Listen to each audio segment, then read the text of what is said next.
سلام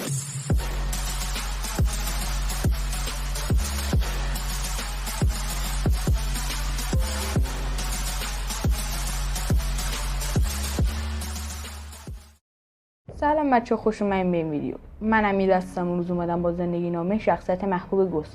در مورد تاریخ تولد سایمون رایلی یا همون گوس چیزی نمیدونیم، ولی اینو میدونیم که توی منچستر انگلیس به دنیا اومده.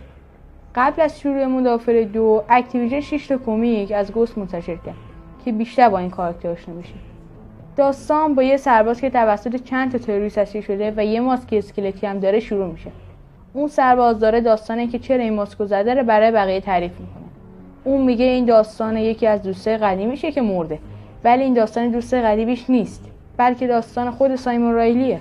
از داستان ما فهمیم سایمون یه بابای مریض روانی داشته که باباش از آزار و اذیت بقیه لذت می‌برده. مثلا سایمون میگفت که باباش حیوانات وحشتناک رو میآورده تو خونه‌شون و مجبور می‌کرده سایمون اونا رو تو اتاقش نگه داره. میگذره و سایمون بزرگ میشه و میره عضو نیروهای ویژه انگلیس یعنی SAS میشه و یه سری اتفاقا پیش میاد و اون تبدیل به یه ابر سرباز خفن میشه، طوری که از اون فقط توی یه سری از ماموریت‌های خطرناک استفاده میکردن. توی یکی از ماموریت‌ها سایمون میفرستن دنبال رئیس باند مافیای مکزیک یعنی کالنم روبا، ولی سایمون توی این عملیات اسیر میشه و توسط روبا و افراد شکنجه میشه.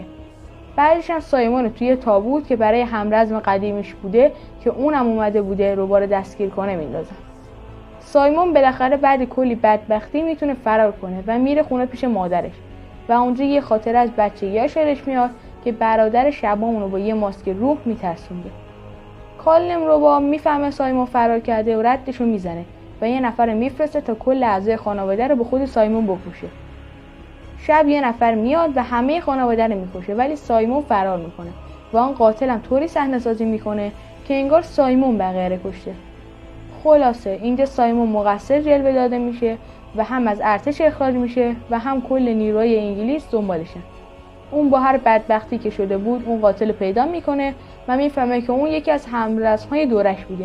بعد میفهمه که کالنم روبا اون رو فرستاده و این یارو به خاطر حسادتی که به سایمون داشته اومده که هم پول بگیره هم سایمون رو بکشه. خلاصه سایمون اون قاتله رو میکشه، خونش هم آتیش میزنه و پلاکش هم میذاره اونجا که همه فکر کنن سایمون رایلی مرده. بعد میره سراغ کالنم روبا و اونو هم میکشه. چون که توی کشور سایمون مرده شناخته شده، اون ماسک روحی که برادرش برای ترسوندنش به صورت میذاشه میزنه و خودش رو گوس یا همون روح معرفی میکنه، چون سایمون رایلی مرده بود و گوس تازه اینجا متولد شده بود. برمیگردیم به اون مدرسه و گروگانگیرا. اینجا میفهمیم منظورش از همون اول داستان که میگفت این خاطره دوست صمیمی است که مرده، یعنی خود قبلیش بوده و این خاطره خودش بوده. بعدش هم بلند میشه و همه تروریستا رو میکشه و آخر سر متوجه میشیم این مأموریت برای SAS نبوده، بلکه اولین مأموریت گوس برای تاسک فورس 141 بوده. بعد این مأموریت میشه عملیات شاهماهی که داستانشو کامل ساختم توی کانال هست، حتما برید ببینید. بعدش هم که میریم گولاگ برای آزادی زندانی 627 که بعدش هم متوجه میشیم پرایسه.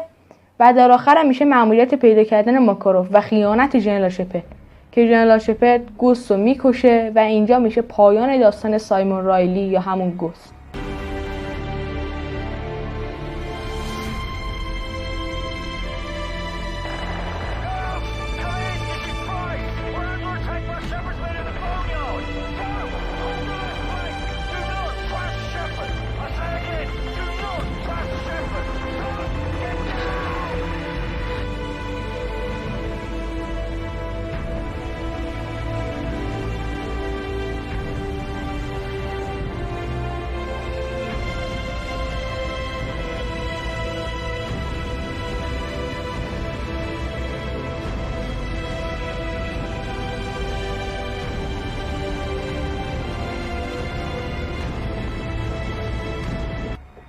خب خیلی ممنون که این ویدیو رو تماشا کردید. اگر از این ویدیو خوشتون اومد این ویدیو لایک کنید و کانال ما رو هم دنبال کنید. تا ویدیو بعدی، خداحافظ.